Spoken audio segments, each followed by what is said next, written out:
understand, or you can connect with information that before you weren't ready for. Can you talk more about the alignment of the universal laws and how that relates to opening up to higher dimensions? Well, imagine we're all driving cars, and none of us know the traffic laws. That Sandra knows about stop signs, and Sunder knows about um, directions, right turn signal, left turn signal, and Tatiana knows about how to brake so you don't hit the back of another car, but none of us know all the traffic laws. Imagine this is how you move your body through life. When you do not know the universal laws, you're going to bump into people's egos. You're going to have accidents. You're going to not look for things that can help you, like road signs and lights that can direct you. When you learn the universal laws, you learn how to be more than you learn what to do. And you pick up the universal laws and go, oh my God, 105 universal laws. And this one runs on for 30 sentences. And the most magical part of each universal law is in the spaces between the letters. It's in the spaces between the letters. It's not in what the law says. It's in the downloads that angels and spirits give us, the laws, the rules on how to drive our body and soul through life. You know the traffic laws. You drive, you know the traffic laws. Isn't it time you learned how to drive your body and soul through life? Now, Zabe, I just want to go back here, and I want you to repeat the 5 steps to accessing the higher dimensions. Would you please repeat step 1? Okay, step 1 is clearing deep-seated patterns and blocks that keep us stuck. Excellent. What's step 2? Step 2 is curiosity about your light, your path, and your gifts. And step 3 is? Aligning with the universal laws. All right, so let's get to step 4. Step 4 is learning direct ways to ascend and navigate the higher realms, the map. Why don't you talk a little bit about Aunt Clara? Okay, so those of you in the United States might remember the TV show Bewitched, and there was a character on Bewitched named Aunt Clara. And Aunt Clara had magic, but she wasn't very good at directing that magic, so that she would land in the broom closet, or she'd be up on top of the roof, or she would come through the chimney instead of just popping into the living room. And for many of us, as we work on ourselves, as we align with universal laws, as we clear our blocks, as we begin to know our inner light, we start to have experiences where the physical plane laws do interesting things. Like many of you maybe have had the experience when you were driving where you almost were about to collide with another car, and it was as if the 2 cars just went right through each other, and you think, wow, what was that? And you think, well, thank you, angels, for keeping me from having a car accident. But really what happened there was in that moment you accessed a higher dimension where the matter changed and the cars went through each other, or perhaps one teleported through the other. We've had haphazard experiences. Many of us who spent years meditating or working on ourselves as healers, we've had these experiences, but we didn't have a way to control them. And we couldn't call on them at will because we didn't have the map. We didn't have the key of how to get to this dimension, how to get to that dimension. How do you get to the dimension where you can go through something. How do you get to the dimension where something can just raise in the air? It may happen accidentally, haphazardly, just like Aunt Clara, but we don't know how to use it in a conscious way that could apply to our practical everyday life. Starr has the map. I have the map. The map was given to me by the 3 years I spent with Esperanza or Curandera in Mexico, but bits and pieces came from my 16 years of living with shamans, indigenous healers all around the world. Let's talk about dimensions we end up in that we have no idea what there is. Many of you are familiar with Native American teachings, and the Native Americans talk about coyote magic. And coyote magic always ends up, the coyote does something different. The ending, he gives you promises you something, you agree to the promise.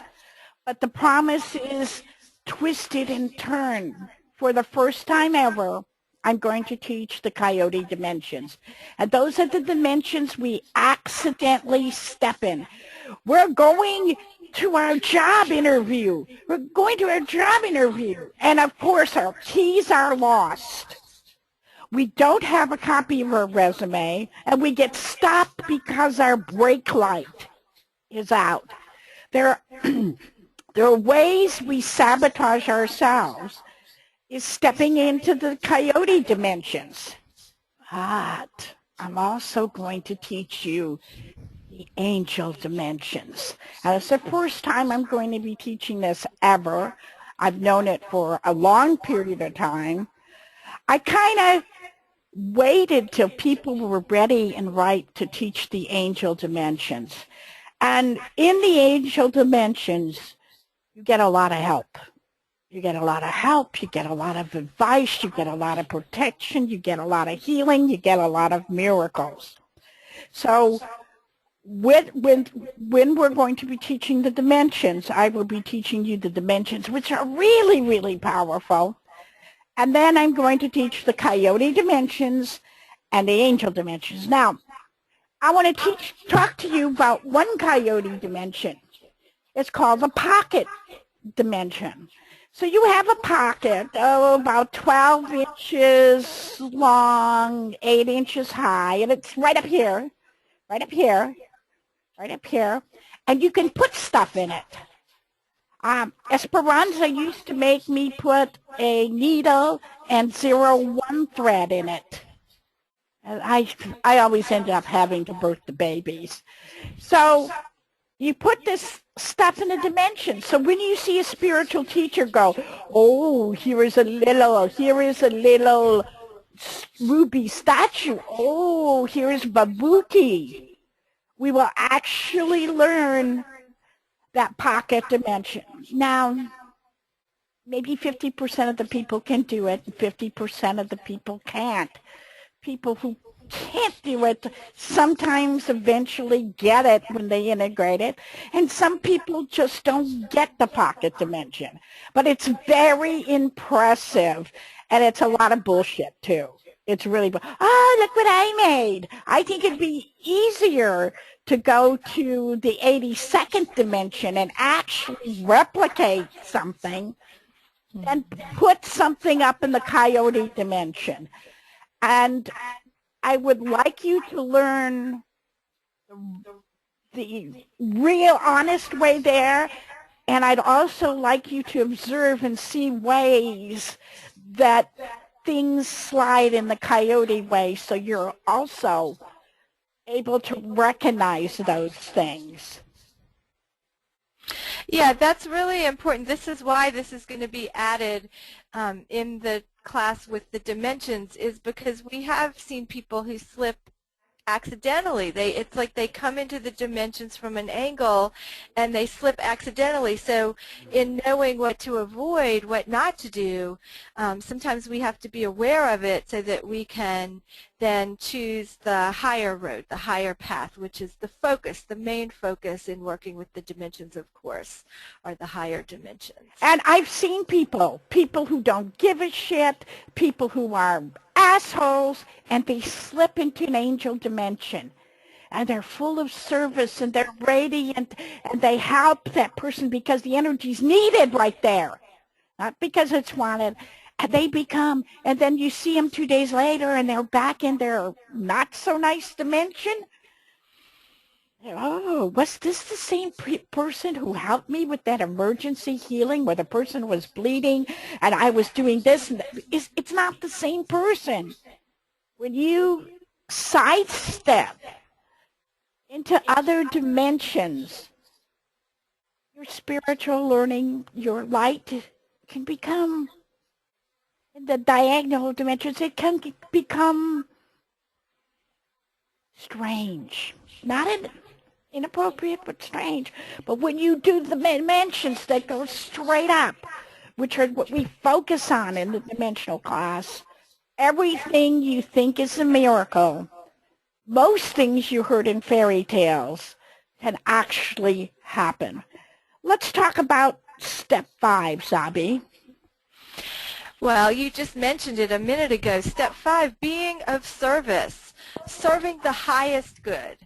And this is so important for our dimensional expansion, to shift the focus from me to us, to the world, to the planet. The planetary God form work is amazing, what we can do when we work through the dimensions. And in the process of turning our focus away from ourselves onto others, onto the world, we automatically begin that process of opening up to the higher dimensions. It's almost like there's a lock on them, that if you haven't shifted your focus to the highest good of all, you're not even allowed to have entry into those higher dimensions other than perhaps those coyote dimensions and perhaps the angel dimensions that you just spoke of.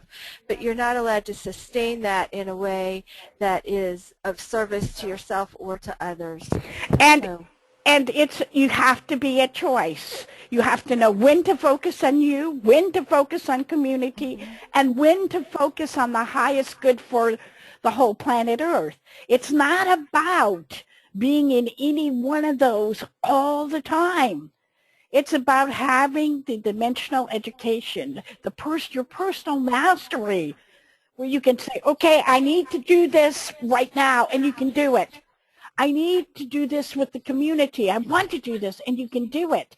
And then I have to work on this for planet Earth. And it's not so much as you have to do any one of them all the time. It is to have the capacity and the ability to be of service. And it's the desire, too. It has to come, it has to be genuine. It comes from within. There is no should about this. It doesn't work if you say, oh, well, I want to access those high dimensions, so I am now going to think about being of service. That's the backwards way. That doesn't work. It has to come from inside of you. And that is a growth process. That comes with the clearing. That comes with finding your inner light. That comes with getting aligned with the universal laws. They all weave together. And ultimately, you find yourself living a life where really and truly you're focused on the highest good. Even if you're doing something really selfish for yourself, you're doing it in a way to be in alignment also with the highest good. I think that's important. Now, I want to talk about dimensional mastery. What do we want to say about that, Zabe? Well, it is, what are the dates? We can tell them the dates, September 9th to October 9th in Gulf Shores, Alabama. This will be a month long, 30 days. It takes 30 days, 30 nights in the presence of these dimensions, receiving the dimensional initiations every single day, and from Starr and from me. What really surprises me is we teach a lot of phenomena. We teach a lot of dimensions. We teach levitation, teleportation, walk on water. And what people always say when they end the class is, oh my God, I've changed so much. I got so much out of this class. I've had people come out of the class who were, when they got in, they were okay. They were okay people. Maybe a little bit of a playboy, maybe a little bit of a player. And when he got out, he was 40-some years old. He wanted to get married and he wanted to have kids. And within 6 months of leaving Dimensional Mastery, he got married and he has kids. I've seen people come in there who were in a bad marriage. And they finally gave themselves permission to let go. I think our last class, out of the 20-some people, the last class in Gulf Shores, 4 of them moved within 3 months of leaving the class and are now living what they think and they know is a better life. Wow. Wow. Yeah, the transformation is quite amazing, and you know, I know that when I took the class, I thought that I was taking it for the wrong reason because my focus was not on the phenomenon that you just talked about. My focus really was the deep inner work. That's what I came there for, but more and more I'm hearing from the students that as much as they love the phenomena, of course you can't ever forget walking on water. You can't forget the teleportation experiences that happen, but it's them discovering their light, discovering what's inside of them, what makes them tick, what they really want, what their heart really is calling for, and discovering how to align with that and how to align with the universal laws and how to fit all the pieces of their life together in this multi-dimensional way where there's now this depth and this richness that wasn't there before, and people come out of this experience and their aura is so different. I mean, you know, talk about a facelift. It's like the aura transformation that happens in an experience like this there's nothing like it. Nothing. I've never seen anything like this. And for me, there's so much empowerment. I know most of you have walked on fire, or some of you have walked on fire, and before you walked on fire, you were, oh my God, my feet are going to end up in crisp. I'm afraid to walk on fire. And then you walked on fire, and you were safe. And when it comes to the phenomena we do in this class, you're like, oh, I can never do it. And then you do it. But the richness of the class is the 30 days. I think we give away 22 different handout books, which are 25 books, which we may give away this time on computer at the class instead of printing all that paper. We work through many issues and parts of ourselves. We're on the beach. Oh, so we get to go in the ocean. And last time we were there, I had a guy from France named Cedric. And we were there 2 or 3 days, and it was breakfast. And all of a sudden, there were 20 dolphins. Ooh. I take off his shirt, and he ran, and he jumped in the water, and he was in the water with the dolphins. And, you know, we may take you on a dolphin tour, but they're right outside our door. And another lady who was sick, a dolphin came up and rubbed on her leg. So there's a lot that happens in that class in many levels. And it just as you said about with the universal laws, how the real energy, the real downloads come in the spaces in between. It's the same thing in the dimensional training that we offer much information to help you grow in your understanding, but it's so much more than that. It's really what happens in the spaces in between, in the free time, in your sleep, what happens in the sleeping time when everybody in the next morning, 10 people had the same dream because we all did the same thing together in our sleep at night. And the growth that happens when you don't think you're learning. Mm-hmm. It's so deep. And Zabe, everybody can pretend to be something for 3 days. You can pretend to be spiritual. You can pretend to be kind. Most people can hold that for 3 days. Day 4, people start complaining about themselves, about other people. And you learn exactly who you are. When you stay with 20-some people for 30 days, you show up. The real you shows up. If it's not about the food, it's about the classes, it's about somebody else's perfume, and you show up and you learn how to deal. You learn how to deal with yourself, dealing with the dimensions, dealing with people. And for me, the people who let go of judgment, people say, oh, no, I don't judge. And they said, but people don't love me. And I go, well, that's a judgment expectation. And it becomes, really, dimensional mastery becomes a rite of passage that is different for all of you, and different for the whole group, and different for little groups of people within the group. I think that's about all I have to say about dimensional mastery. You can call. Go ahead. I'd like to say one last thing. It's about learning to hold a huge space, because that's what the dimensions are. And being able to tap into a dimension is about being able to hold a huge space, bigger than what you can imagine right now. That is the huge training. That's what goes in the spaces between the teachings, the formal teachings. It's that being in that energy for 30 days is about learning how to hold that space for yourself, for others, for the world. Zabe, please repeat the 5 steps to accessing higher dimensions.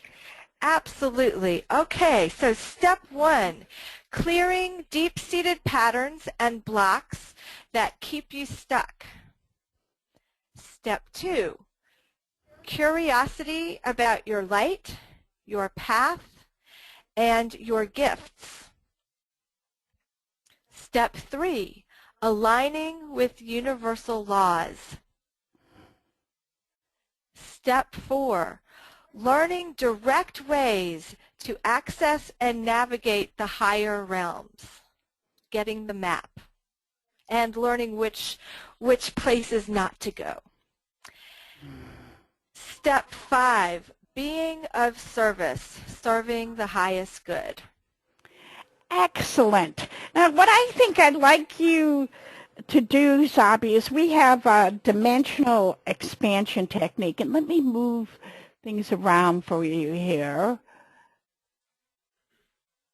There it is, up on the whiteboard. Okay, great. Would you take them through this while I sit here and emanate the dimensions for everybody who's on audio and video, so you can get a taste of them? Okay, absolutely. So we're going to be working with each of the 7 chakras, and we're going to start at the root chakra. For each chakra, I want you to actually write it down, because there's something that happens when we write things down. It helps bring the energy all the way down into our physical material plane. So I want you to write down the answer to each of these 6 questions. We're gonna go through the same 6 questions for each of the 7 chakras. So we're starting out with the root chakra, which is your foundation. It's your physical energies and your how you move through life, your action energies. And if your root chakra were a house, what type of house would it be? So what would it look like? A tent, a temple, a tent, yeah. A chapel, a bungalow, a cottage, a mansion, a pyramid house, a dome, an A-frame, ranch. What color is it? What does it look like? How big is it? And really sense this house building itself around your first chakra. And now, if your chakra, if your root chakra could eat, what would be its favorite food to eat? Would it like pizza? Would it like cotton candy? Would it like sushi? What would be the Beets. favorite food that your root chakra would like to be fed?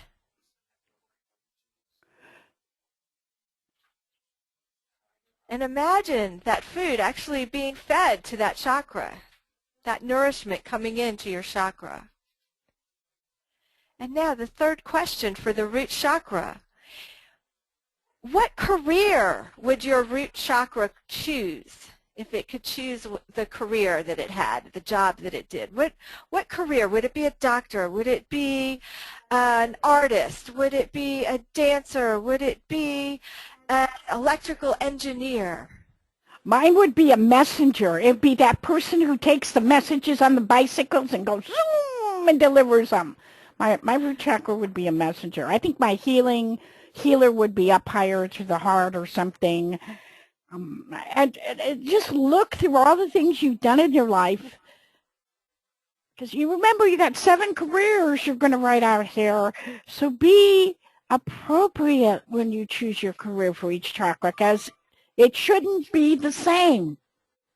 And it doesn't have to be something that you've actually done. It could be something that you dreamed about when you were 3 years old. It could be something that's on your bucket list at some point in your life, but you haven't gotten there yet. All right, the fourth question. Where would your root chakra like to go that it has not gone before? Wow. So, be careful with those answers. Where would your root chakra like to go that it has not gone before? And I think that my root chakra would really like to go to Sedona. I have not been there yet, and there's something about that place that really speaks to my root chakra. Starr, where would your root chakra like to go? Well, I hate to say this, but root chakra should be really grounded, but I want to go to a different planet like Earth. You know, I mean, I'm a little weird, and I don't want to go to a fantasy made-up planet. I actually want to go to a real planet that holds life, but I am a little weird. For adventures on Earth, I would probably like to do a trek in the Andes. There's a couple of treks through some tribes there that have great shamans that I would probably more down to earth.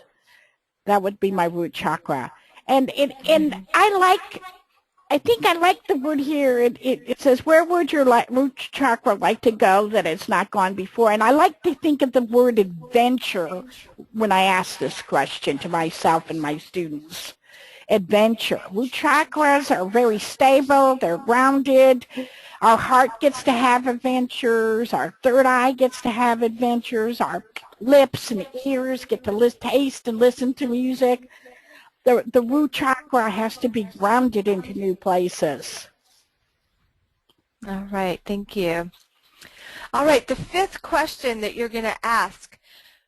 What would your root chakra most like to share with others? What would your root chakra most like to share with others? I think for me, the ability to manifest, to bring things from my mind and my heart and make them appear in the material plane, to speak something and have it appear, not always, but, you know, I want to I'll talk about somebody and they'll call, or I'll get a Facebook from them, to want a certain amount of cash to do something, and I'm able to my work brings it to me, my investments bring it to me. I think manifestation is what I want to share with other people from my root chakra. And I think for me it's similar, but it's more about those creative ideas, the empowerment for people to bring their creative ideas into form, so that those people who have an idea to write a book, to give them the energy, to give them the skills, to teach them the discipline and the follow-through to actually get that book on paper, published, and able to bring out into the world. Okay, So the sixth question, what aspect of the divine would this chakra like to hold? So many, many aspects of the divine. Which particular aspect does your root chakra most want to embody, most want to hold? I'd like to belly dance like a goddess. I mean, there's something about when I was in the Far East and they had the long nails and all the tinkly bells and the fringe and everything was moving and they knew how to move for everything to move. And I think for me, the dance of life, I can do that, but I can't get the divine dance in my body to do that. So I would like the divine, to be a divine dancer, and dancing is not my thing. Well, that inspires me to want to be the divine singer and I listen to opera singers and I think I wish I could do that. And what I know is you have to be really rooted in the root chakra to get those really high, powerful notes. So I think that's the aspect of the divine for me. What is it for you? So we've been through the whole root chakra. Hopefully you have 6 answers written on your paper, and so now we're going to do the same process. Are you sure, Zabe? Can we let them do this at home? Yes, that's what I'm going to say. I'm going to tell them, yes, that you don't need us to walk you through it. You understand how to do it. So you're going to do these same 6 questions for the second chakra, for the third chakra, all the way up to the crown chakra. And pay attention to how the answers change. Hopefully they will change from one chakra to another. And Sean will be emailing everybody these questions after the webinar. So always, whatever you're doing and being, how does it taste? How would manifesting $100,000 taste? How would it smell? What would $100,000 say to me? What would 30 new clients say to me? What color are my new clients? What do they feel? They're purple.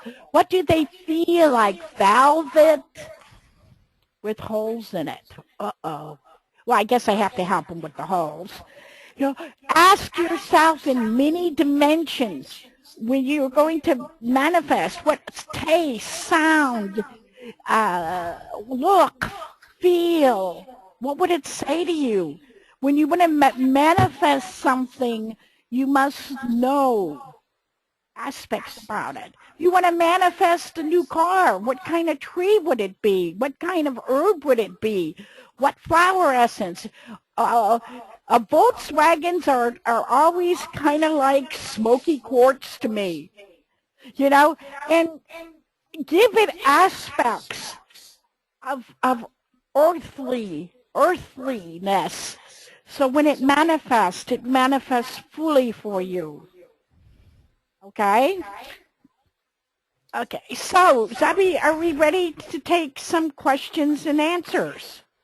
Absolutely. So if you have, I'm not going to be able to turn on all the microphones because there's so much background noise right now.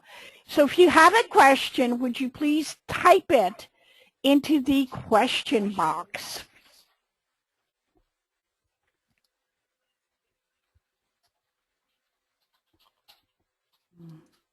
And I can hear people typing, so we'll just wait till it appears.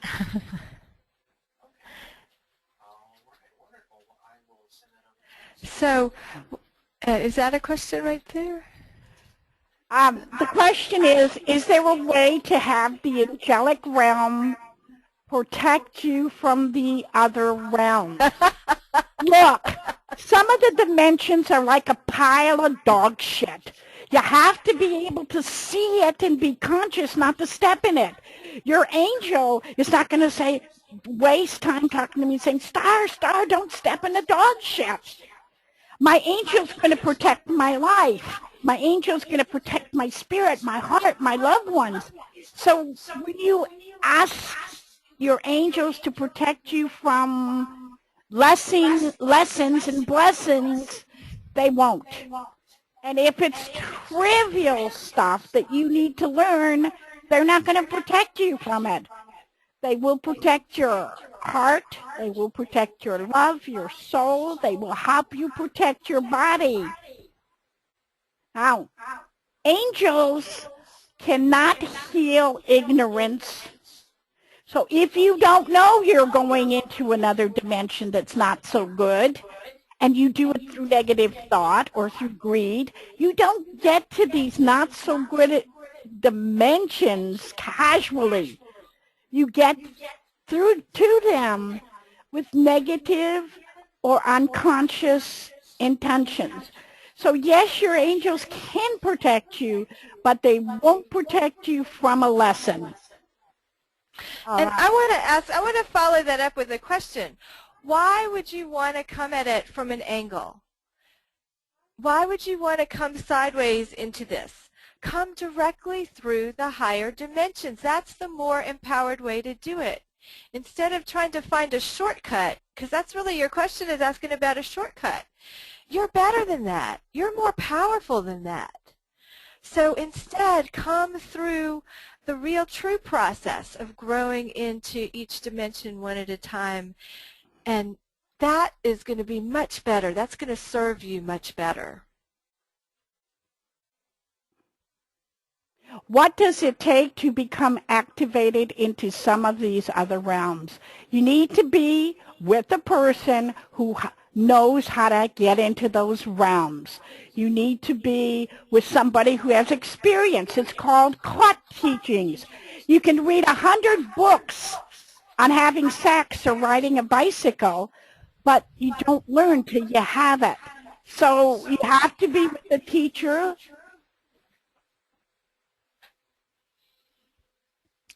So, yeah. So all of our spirits are in different dimensions here on this earth, and we move through them throughout the day. Oh, maybe one person stays all day in one dimension. I highly doubt it. I think people gently and easily move through dimensions, and some people jump dimensions so high that our doctors diagnose them as crazy, depressed, or something else. So, yes, people move through different dimensions, not necessarily all day long. Some people all day long. Zabe. Yeah, it's the caught teaching again, and we come at it just like we did the exercise with the 7 chakras. To really fully embody these dimensions, it's not enough just to access them from the mental point of view. I mean, today you're hearing about it. You're hearing stories about it. So some information is going into your mind, into your mental body, but you're not fully feeling it with your emotional body. You certainly haven't experienced it with your physical body yet, and your soul, your spiritual body, has not been stretched up to that level that it will be when you receive these caught teachings from being in the presence of others who already know how to hold these energies. Is there a dimension or technique from which we can change the form of our body on this planet, maybe by changing the DNA blueprint or whatever, or is there a higher dimensions that we can do this? Yes, there is shape-shifting dimension. Now, listen to me. It's a magical dimension. It's very powerful.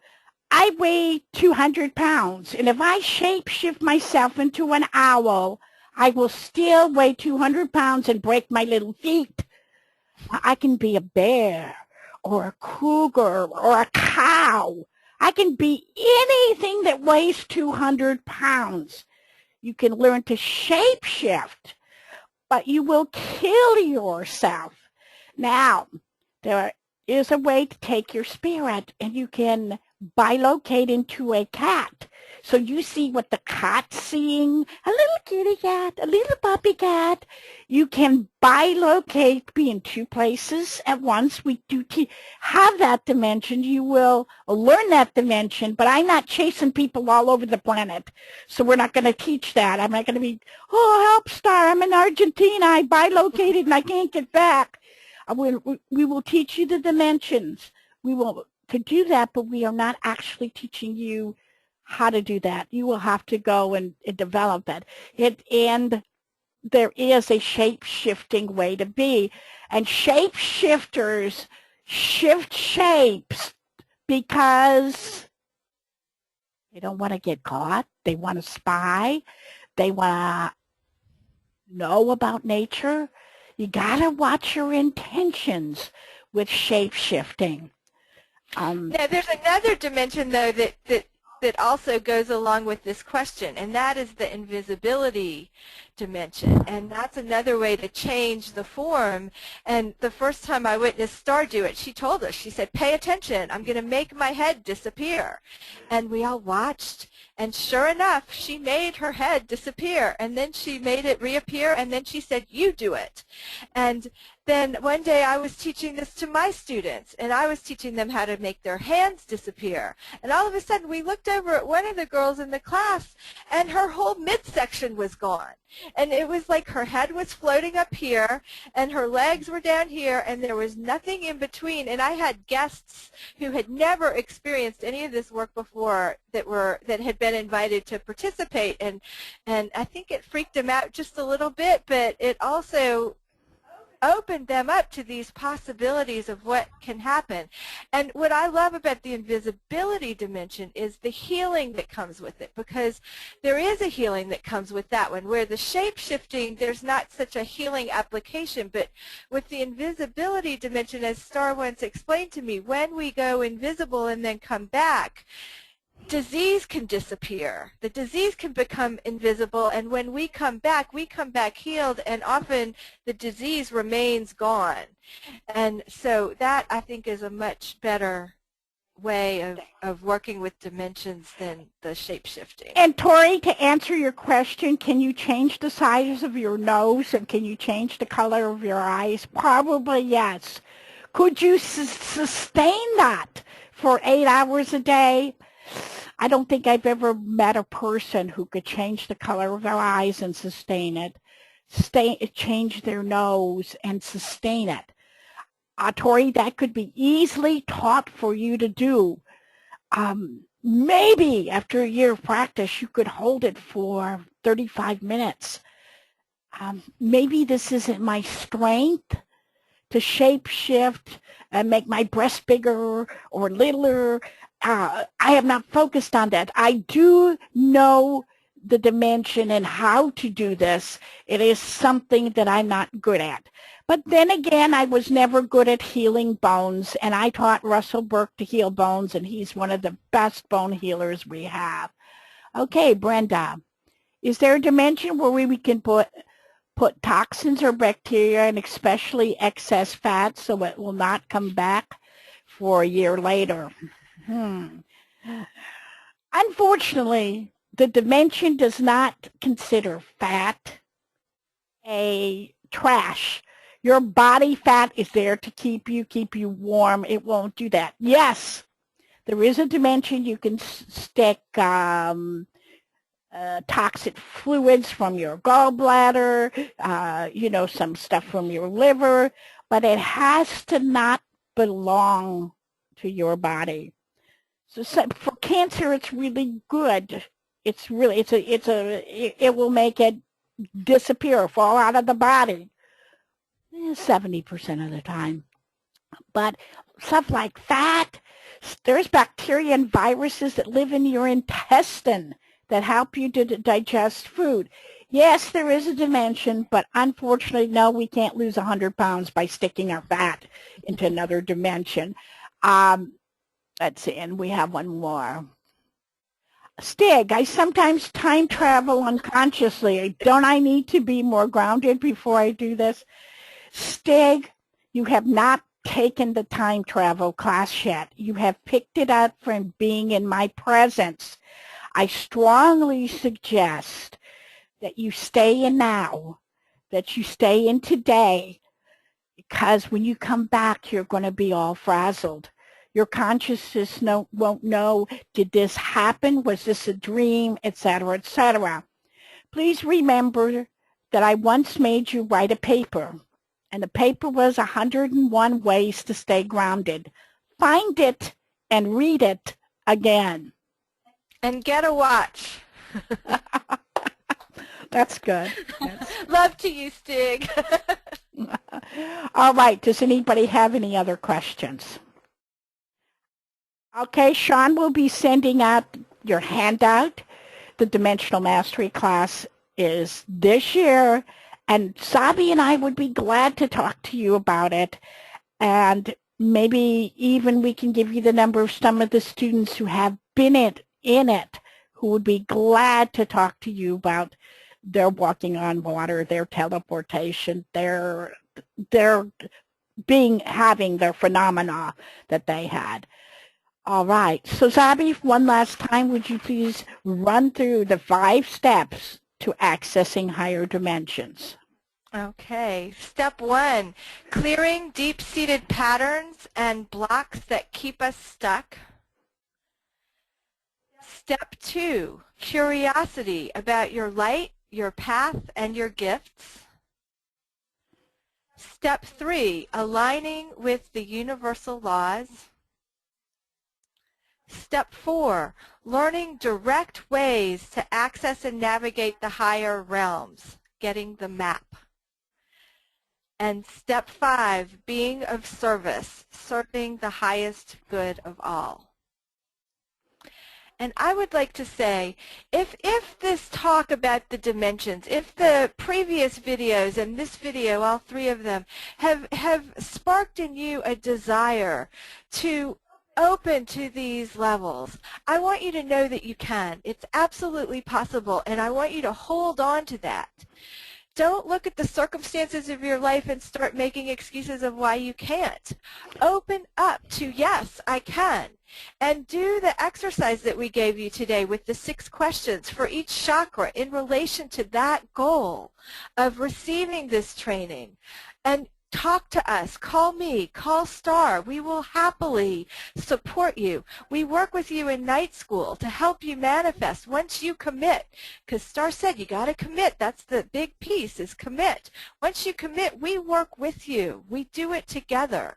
So please reach out to us. If this calls to you, if this speaks to you, call us, contact us, and let us know, and let us start working with you so that we can share this work with you in September. Great. And remember, the moment you commit, the class begins. When you send in your deposit, Spirit, angels, everybody starts to work with you, especially Esperanza. So I'd like to thank everybody for showing up. Wait. Okay, listen to my night school CD today and see what happens. And one more question here. Let's see what it says. What is the purpose of accessing higher dimensions? Zabe. For growth. We came here. We came here to fully experience creation. Each of us, we started out as part of the all, part of God. We were one with God, but God couldn't have an experience of creation when everything was all one. So we volunteered to split off, and ever since then, everything in every incarnation has been about fully experiencing creation. And many of us have only experienced the 3rd dimension of creation, but that's just the tip of the iceberg. So the purpose of accessing the higher dimensions is to do what your soul came here to do, which was experience creation fully, experience the depth inside of you, and experience the depth of the all. Nothing is impossible. The impossible is possible. Understanding that you can walk on fire, you can walk on water. Understanding that you need to clear yourself, you need to work on yourself, that you need to reach a vibration, a frequency, a certain level of clarity to be able to participate in life in higher and different ways. Thank you, everybody, for coming. Thank you. And thank you, Starr. You're welcome.